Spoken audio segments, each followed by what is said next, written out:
오늘 예배 나오신 여러분 모두 우리 놀라우신 하나님 은총이 함께 하시길 간절히 축복합니다. 믿음에 관한 말씀을 연이어 지난주에 이어서 드리려고 합니다. 믿음이 하는 일은 참 많습니다. 믿음이 하는 일은 결국은 한 가지이지만 그 믿음이 우리에게 이루는 것들은 참으로 오묘하고 놀랍고 신비롭습니다. 믿음이 뭐냐? 믿음을 통해서 믿음으로 말미암아, 이 말미암아라고 하는 단어를 통해서 믿음은 하나님, 우리를 구원하시는 하나님의 은총의 통로가 된다라고 말씀을 드렸습니다. 바울은 그것을 연합이라고 한 단어로 로마서 6장에 설명했습니다. 하나가 되는 겁니다. 믿으면 하나가 되는 겁니다. 믿기 전에는 나, 너 이렇게 떨어져 있습니다. 그런데 믿는 그 순간 몸은 두 개지만 하나로 연합되어지는 거죠. 한 몸이 되어지는 겁니다. 그래서 이 믿음으로 말미암아 믿음의 은총이 우리에게 주는 두 가지 축복이 있는데, 지난번에 드렸던 말씀 로마서 6장 말씀을 근거로 해서 우리가 예수 그리스도의 죽음을 믿는다는 것은 그분이 죽으셨대, 어떻게 마음이 아파 하는 연민이 아니라, 그분의 죽으심을 믿는다는 것은 그분의 죽으심이 믿음으로 말미암아 또 무엇의 죽음이 되어집니까? 나의 죽음이 되어진다 말씀드렸습니다. 여기서 말하는 나의 죽음은 이 생물학적인 죽음을 가리키는 것은 당연히 아닙니다. 그럼 예수 그리스도를 믿는 순간 우리들은 다 죽어야 할 것이겠죠.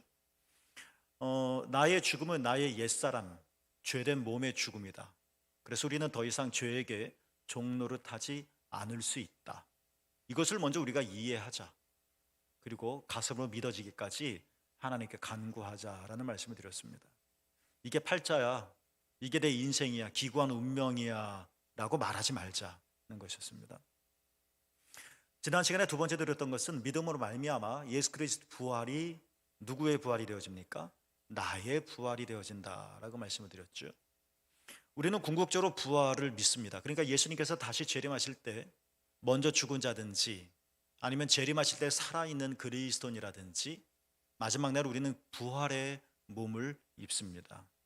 그러나 바울이 말한 이 부활이라고 하는 것은 이 궁극적인 부활만이 아니라 매일매일 우리의 삶의 부활을 의미하는 것이기도 합니다. 그래서 바울이 말했다고 그랬죠. 나는 어떻게 한다? 날마다 죽노라. 날마다 죽는다는 것은 논리적으로 불가능하죠. 죽음은 한 번인데 죽었다가 죽은 사람이 어떻게 또 죽습니까? 그러나 날마다 죽노라는 말은 역설적으로 뒤집으면 나는 날마다 사노라, 그런 뜻이 된다고 그랬죠. 사니까 또 죽을 수 있는 거죠.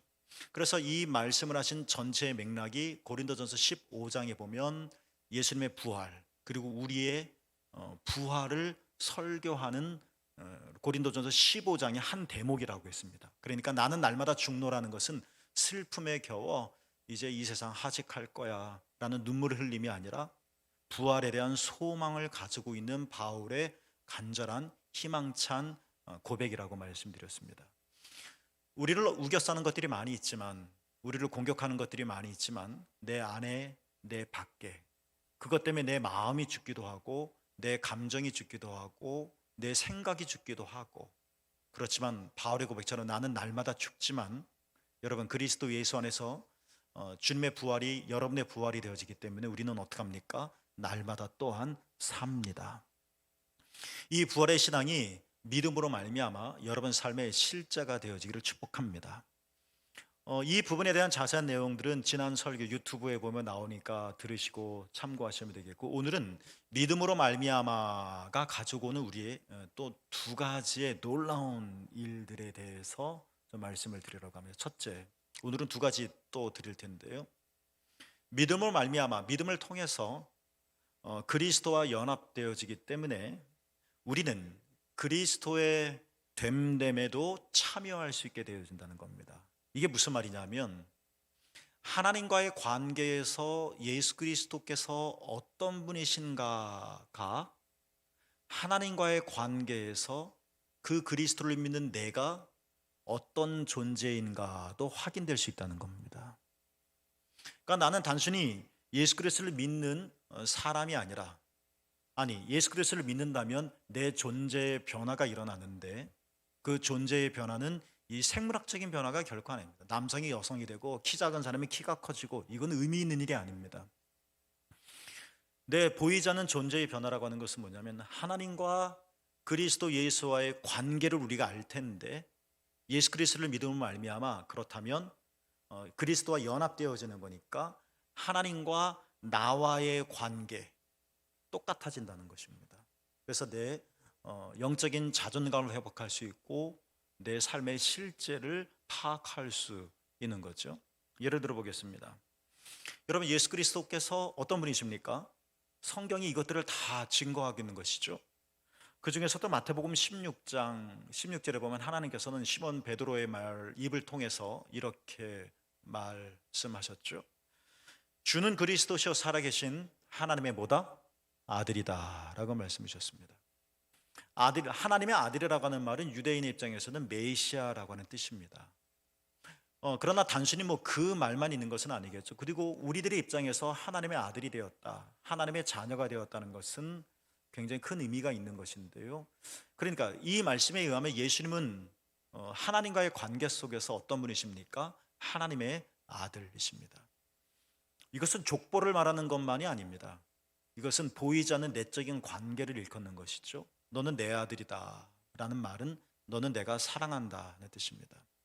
그렇다면 하나님과의 관계 속에서 그리스도께서는 하나님의 아들이시니까 믿음은 그리스도 예수와 나를 연합해서 하나가 되게 하는 거라고 했으니까 내가 예수 그리스도를 믿는다는 것은 이제 하나님과 예수님과의 관계처럼 나도 하나님과의 관계 안에 들어선다는 것입니다.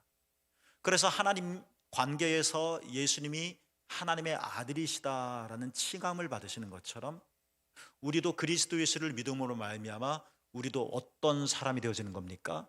하나님의 아들이 되어지는 것입니다. 이러한 신비한 믿음의 역사가 있기 때문에 바울이 말했죠. 갈라디아서 3장 26절에 보면 뭐 로마서에도 에베소서에도 굉장히 많이 나오는데 가장 또렷한 말씀은 갈라디아서 3장 26절에 바울이 이러한 믿음의 신비를 이렇게 표현했습니다. 너희가 다 믿음으로 말미암아, 뭐로 말미암아? 믿음으로 말미암아 그리스도 예수 안에서 하나님의 뭐가 되었다? 아들이 되었다. 바울이 그래서 그렇게 고백하고 있는 것입니다. 또 예를 들어 보겠습니다. 예수님께서 요단강에서 세례를 받으실 때 하늘이 열렸고 성령이 비둘기같이 임했고 그리고 그 열린 사이로 하늘의 음성이 들렸다고 했죠. 마태복음 3장 17절에 보면 이 귀한 말씀, 저는 이 말씀을 참 좋아하는데요. 하나님께서 예수님을 향하여 이렇게 말씀하셨습니다. 이는 내 사랑하는 아들이요 내 뭐다? 기뻐하는 자라라고 말씀하셨습니다. 그렇다면 하나님과의 관계 속에서 예수님은 어떤 분이십니까? 하나님의 사랑을 받는 자이고 하나님의 기쁨의 존재가 되어지는 거죠. 똑같은 논리로 내가 예수 그리스도를 믿으면 그리스도 예수와 연합되어지고 하나가 되어지는 거라고 그랬는데 그렇다면 하나님과 그리스도 예수의 이 관계가 나에게도 동일하게 적용되어지는 것입니다. 여러분은 어떤 분이십니까? 하나님께서 사랑하시는 자이고 여러분은 어떤 분이십니까? 하나님께서 기뻐하시는 분이십니다. 이게 예수님을 믿는 나의 실체라고 하는 사실을 우리가 먼저 기억해야 할 것입니다. 우리 집 냉장고에 뭐가 있다는 것을 알아야 적어도 냉장고 문을 열지 않겠습니까? 우리 집 냉장고에 바나나가 없어라는 잘못된 생각을 가지고 있다면 바나나를 먹고 싶어서 냉장고를 여는 일은 결코 일어나지 않을 겁니다. 그러니까 우리는 적어도 예수님을 믿는다는 것이 우리에게 무엇인지 이 믿음이 우리에게 가져오는 우리가 학교에서 배우는 뭐 진화론적이고 생물학적인 그런 설명 너머에 아주 신비하고 놀라운 믿음의 역사를 잘 이해해서 내가 누구인지를 배워야 되는 거죠. 그래서 구약 말씀이기도 하지만 성경 전체가 내가 너를 사랑한다라는 하나님의 진술이요 고백인데 특히 최근에 읽었었던 제 묵상했었던 성경 말씀을 예를 든다면 예레미야 31장 3절에선 이렇게 말씀을 하나님께서 하셨죠. 내가 여러분이죠. 내가 하나님이죠. 내가 영원한 사랑으로 너를 사랑하기에 인자함으로 너를 이끌었다. 하나님은 여러분을 사랑하십니다. 그냥 사랑하는 것이 아니라 예수 그리스도를 믿음으로 말미암아 여러분 모두가 하나님의 자녀가 되었기 때문에 그렇다는 것입니다. 여러분은 누구십니까? 하나님의 자녀이십니다. 이 사실을 깜빡깜빡 잃어버리다가 무슨 일이 있어서 동사무소에 가서 가족 관계 증명서를 띄고자 하는 이런 신앙의 행위가 아니라 필요할 때만 그렇지 하고 출력해내는 그런 신앙이 아니라 늘 우리 마음속에 하나님께서 영원한 사랑으로 나를 이끌어 주신다. 하나님은 나를 사랑하신다. 하나님께서 그리스도를 기뻐하시는 것처럼 그리스도 예수를 믿는 나도 하나님의 자녀로 여겨주시고 나를 기뻐하신다. 이게 누굽니까? 바로 여러분이십니다. 이 사실을 늘 확신하시고 마음에 품으시고 나가시기를 주님의 이름으로 축복합니다. 개인과 사회 속에서 수많은 일들이 일어납니다. 뉴스를 보면 정말 마음 아픈 일들이 많이 일어납니다. 뉴스화되어지진 않았지만 내가 압니다. 내 삶에 얼마나 멍이 들어있는지 말입니다. 이렇게 개인과 사회의 모든 아픔들은 한마디로 말하면 그것은 사랑의 부재 때문에 그렇습니다. 혹은 사랑의 실패입니다. 파커 파머나 모든 교육학자들도 말하기를 이 사회에 사랑이라고 하는 것이 있다면 이 사회는 더 아름다워질 거다라고 말을 합니다.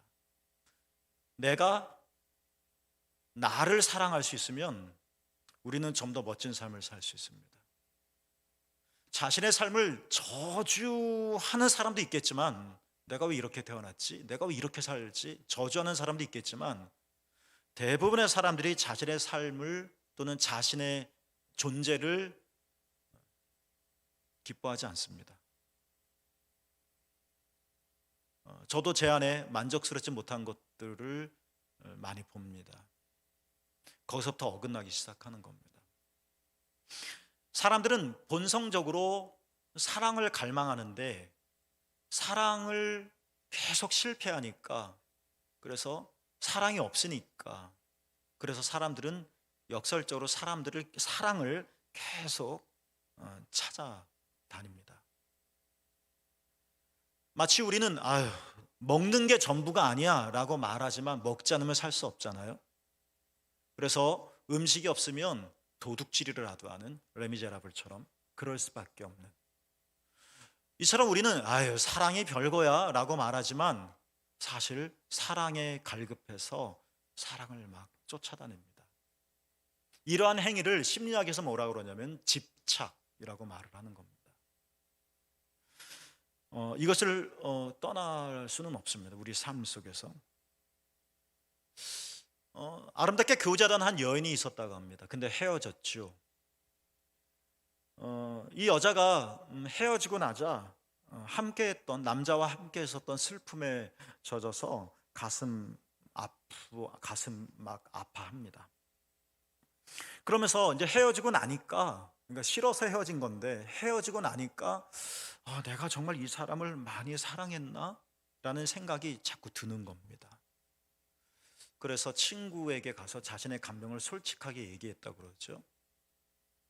그 여인의 말을 쭉 듣고 나서 여자친구가 그 여인에게 이렇게 말을 했다고 합니다. 모든 사람이 그렇다는 건 아니지만 우리 이런 경우들이 덜어 있기 때문에 드리는 말씀인데, 친구의 말이 네가 그리워하는 건 그 사람이 아니야.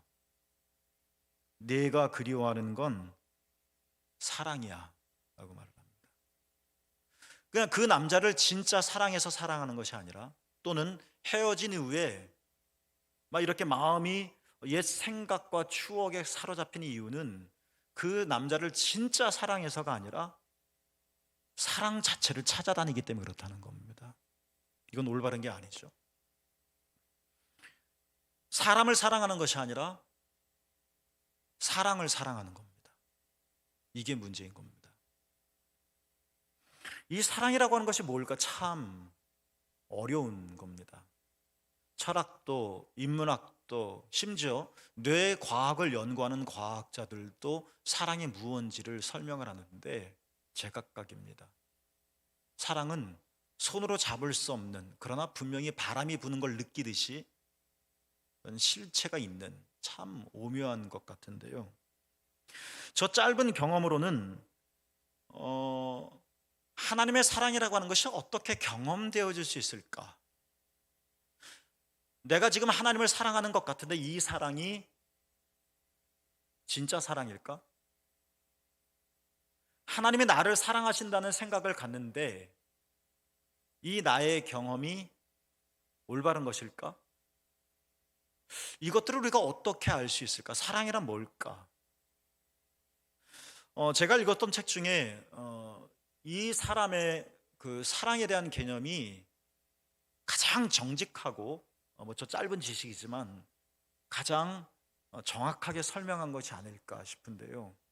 엠스커 팩이라고 하는 사람이 정신의학자인데 이 사람이 나중에 예수 그리스도를 믿고 신실한 그리스도인이 되어집니다. 그리고 그 이후에 기독교 여러 가지 개념들을 정신의학적으로 풀어냅니다. 그래서 아직도 가야 할 길이라고 하는 유명한 책을 남겼는데요.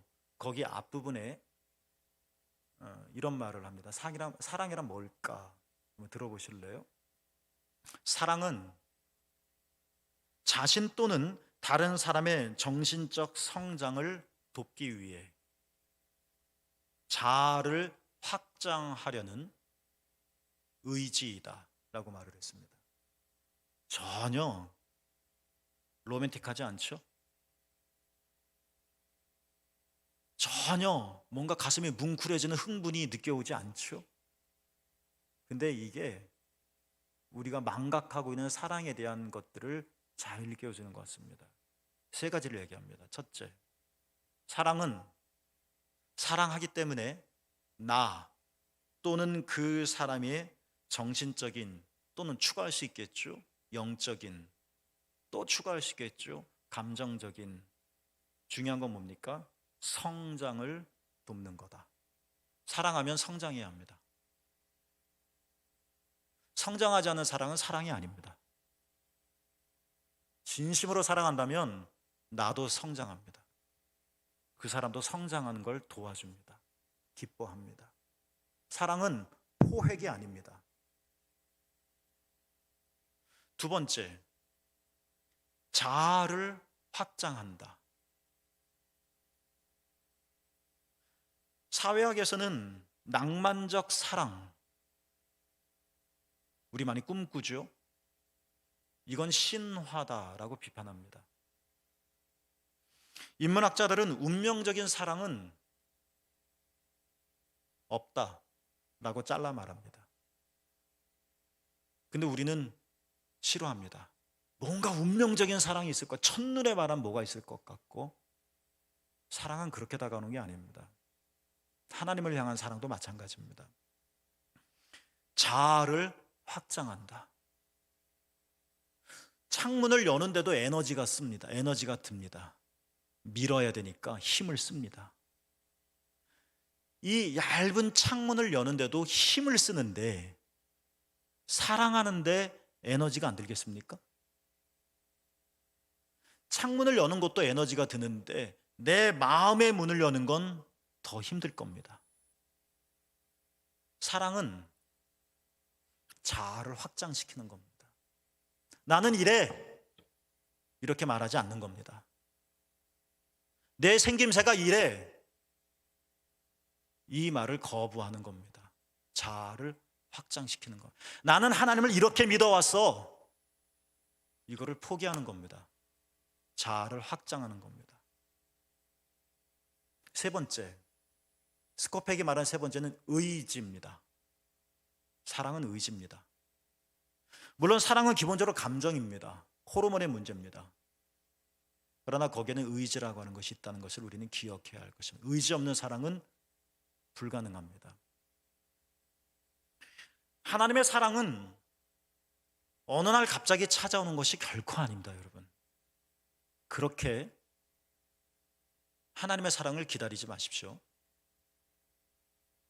물론 경험적으로는, 내 경험론적으로는 갑자기 찾아오는 겁니다. 비가 하늘에서 갑자기 내려옵니다.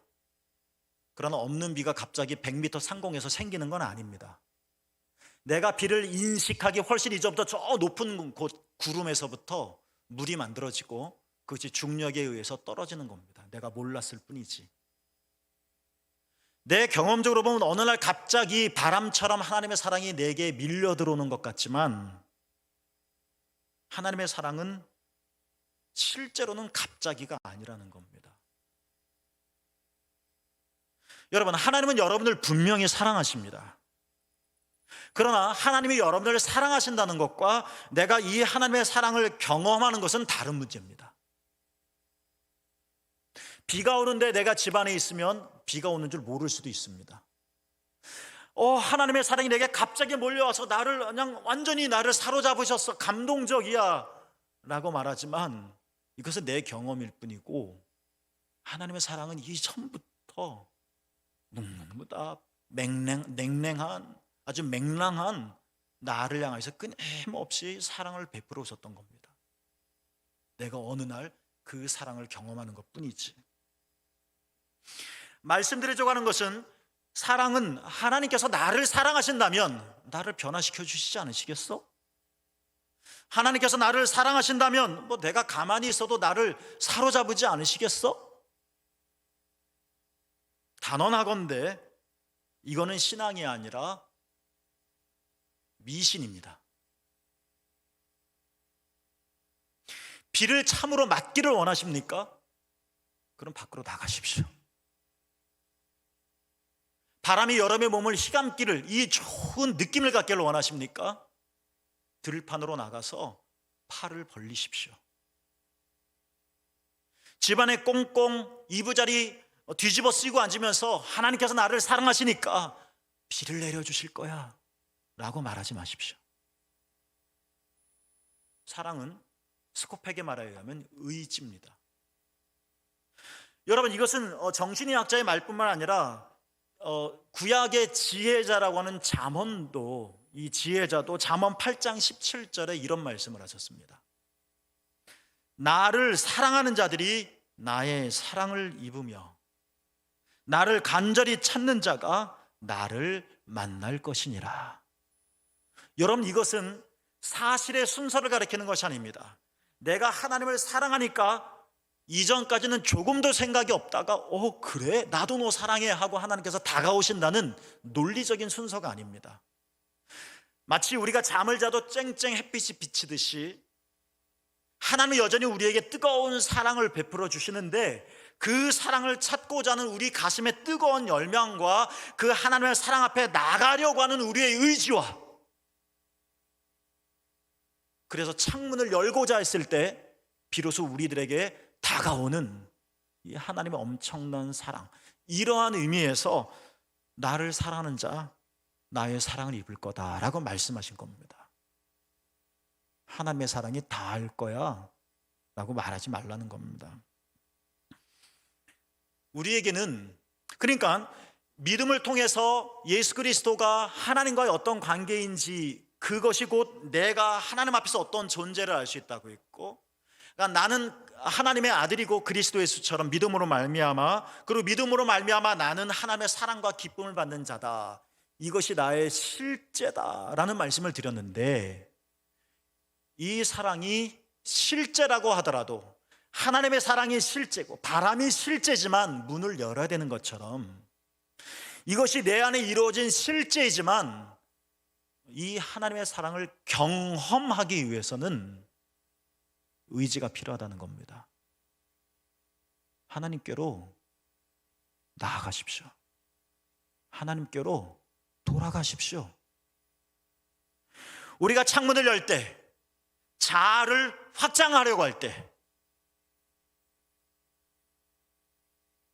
그때 하나님의 사랑이 우리 안에 스며들어올 것이고, 내 메마른 깊은 갈라진 틈 사이로 들어올 것이고, 내 영혼을 풍족하게 할 것이고, 하나님의 사랑에 내 영혼이 새로워질 것입니다.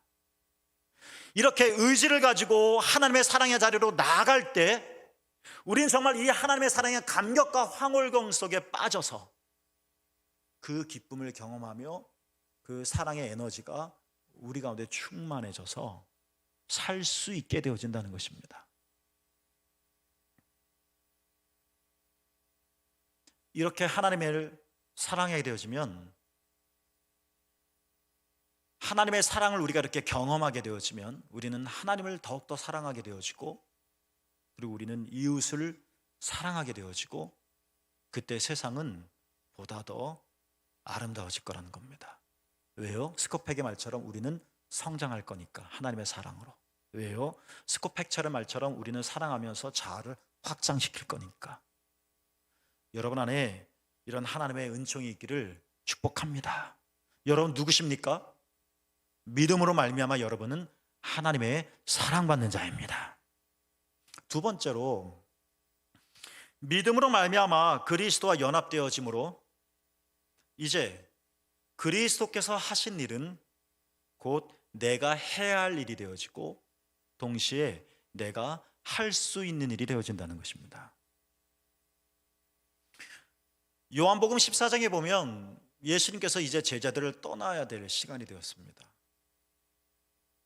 가뜩이나 어려운 시대에 예수님 없이 어떻게 살아갈까 걱정이 태산 같았던 제자들, 예수님께서 그들에게 진심으로 이런 말씀을 하셨습니다. 이게 위로가 되는 말씀인지, 이게 낭망하게 하는 말씀인지 취하는 자에 따라서 달라질 텐데요, 요한복음 14장 12절에서 주님이 주신 말씀입니다. 나를 믿는 자는 내가 하는 일을 그도 할 것이요 또한 그보다 큰 일도 하리라. 아마 제자들은 깜짝 놀랐을 것 같습니다. 예수님이 없는데 어떻게 예수님이 하신 일을 할 수 있으며, 아니 그보다 더 큰 일을 한단 말입니까? 우리 놀리시는 거예요? 라고 당황스러웠을지도 모를 것 같습니다. 마가복음 9장에 보면 예수님께서 귀신 들린 한 아버지의 아들을 고치시면서 이렇게 말씀하셨죠. 우리가 잘 아는 말씀입니다. 믿는 자에게는 어떻다? 능하지 못할 일이 없다. 우리는 이 말씀을 오용합니다. 믿으면 마치 내가 초능력자나 되는 것처럼, 내가 기적을 행하는 사람이 되는 것처럼, 내가 마술가가 되는 것처럼, 모든 것을 할 수 있는 것처럼 진짜 교만해집니다. 이 말씀이 아닙니다. 마가복음 9장 이 사건을 읽어보면 이 말씀이 아니라는 것을 알 겁니다. 내가 이렇게 능력자가 된다는 말씀이 아니라, 믿는 자에게 능치 못할 일이 없다는 말씀은 내가 뭔가를 할 수 있는 사람이 되어진다는 것이 아니라, 예수 그리스도를 믿으면 예수 그리스도를 믿는 그 믿음을 통하여 그리스도께서 하시는 그 일이 나의 일이 되어지고, 그리스도께서 하신 일이 내가 할 수 있는 일이 되어지고, 예수님께서 나를 통하여 일하신다 하는 뜻이기 때문에 그런 겁니다. 내가 신이 되는 게 결코 아니라는 겁니다. 우리는 얼마나 오만방자하게 예수님의 이름으로 내 일을 행하고 있는지, 이게 하나님의 일이야 라고 하면서 말입니다. 사실은 내 일을 하고 있는데, 우리는 얼마나 거만하게 내 생각을 말하면서도 이게 하나님의 생각이야 라고 떠들어대고 있는지.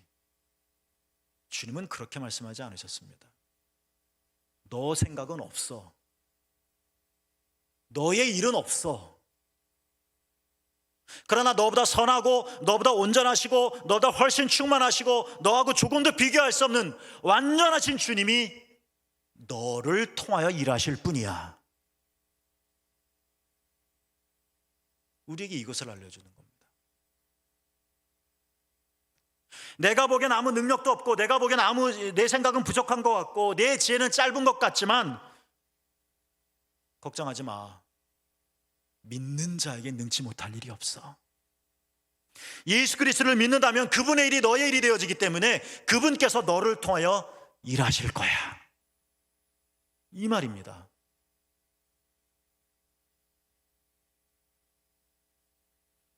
반대로 우리는 예수 그리스도를 믿으면서도 주님께서 나를 통하 일하실 이 엄청난 일을 상상하기보다는 내가 가지고 있는 것, 내 손에는 오병이요, 믿음이 있다고 하면서도 우리는 이것들을 보면서 얼마나 무기력해지는지 또 우리는 보게 되어질 겁니다. 여러분, 예수 그리스도를 믿으십니까? 그러면 예수님께서 여러분을 통해서 일하실 것입니다. 예수님의 일이, 왜냐하면 여러분의 일이 되어지기 때문에 그렇습니다.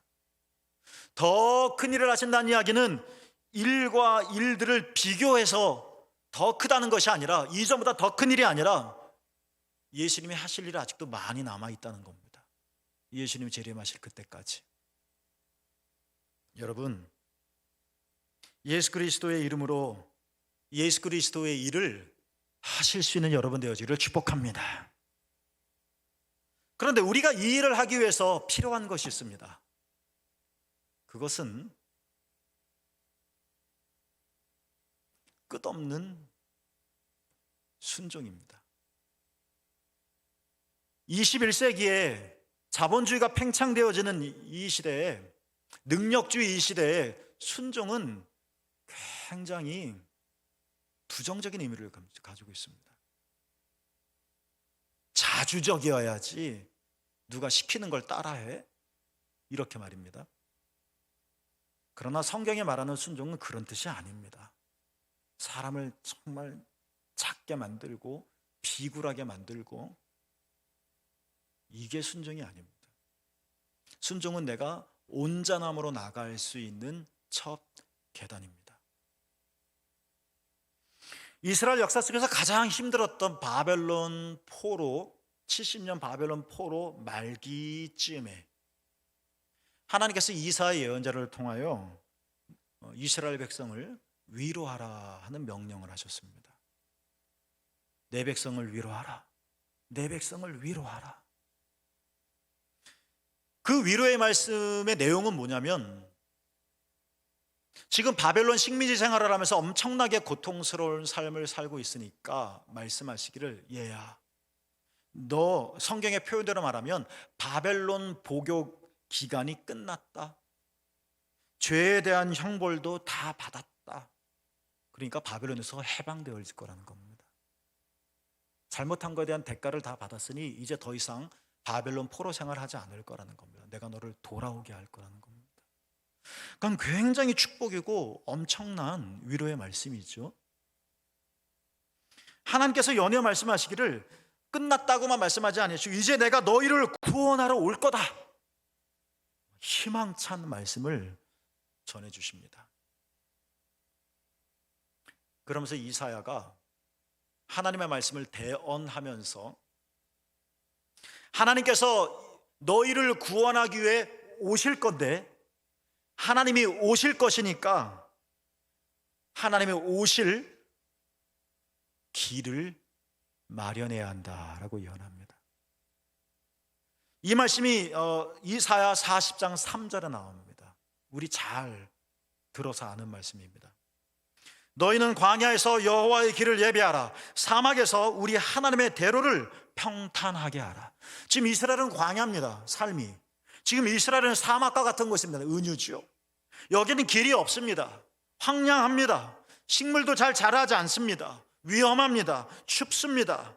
참 사람 살 곳이 아닙니다. 그런데 하나님께서 구원하러 오실 거라는 겁니다. 길이 없습니다. 소망이 없습니다. 기대할 것이 하나도 안 보입니다. 그런데 하나님께서 구원하러 오실 것이니까 그 오실 길을 길 없는 광야 같은 너의 삶이지만 마련하라는 겁니다. 표현이 그런 거죠. 사막에서 이 하나님이 오실 대로를 평탄하게 하라. 길은 오는 곳이니까. 그 다음 말씀입니다. 어떻게 광야에 길을 예비하고 사막에 대로를 평탄하게 하겠습니까? 그 말씀이 중요합니다. 말씀을 끝까지 읽어야 됩니다. 내가 너를 구원하러 오겠다는 말에 할렐루야 손들고 외칠 그 시간이 아직 아닙니다. 그 다음 말씀까지 읽어야 되는 겁니다. 이사야 40장 4절에 세번역 성경을 읽어보면 이렇게 말씀하십니다. 모든 계곡은 메우고 산과 언덕은 깎아내리고 거친 길은 평탄하게 하고 험한 곳은 평지로 만들어라. 여러분, 이거 누가 하는 겁니까? 내가 하는 겁니다. 내가. 여호와의 길을 마련하라고 했으니까. 이거 하나님이 해주시겠다는 이야기가 아니라 하나님께서 오실 거니까 오실 길을 마련해라. 어떻게 해요? 계곡을 메워. 계곡으로 올 수 없잖아요. 산을 깎아내려. 산을 넘어서면 더디시잖아요. 거친 길 평탄하게 만들어. 험한 곳 평지로 만들어. 이거 내가 할 일이라는 겁니다. 내가. 다 인간의 언어적인 표현이죠. 어찌됐든 내가 할 일이 있다는 겁니다. 주님이 오실 건데.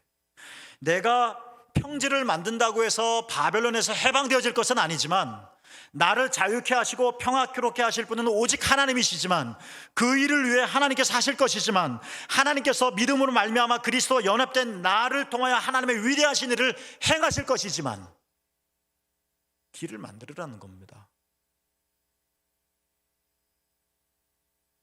우리가 해야 할 일이라는 겁니다.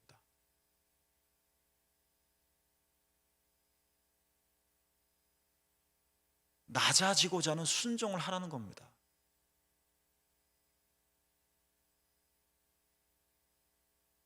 낮아지는 것이 비참한 것이 아니라 자꾸 낮아지는 훈련을 하라는 겁니다.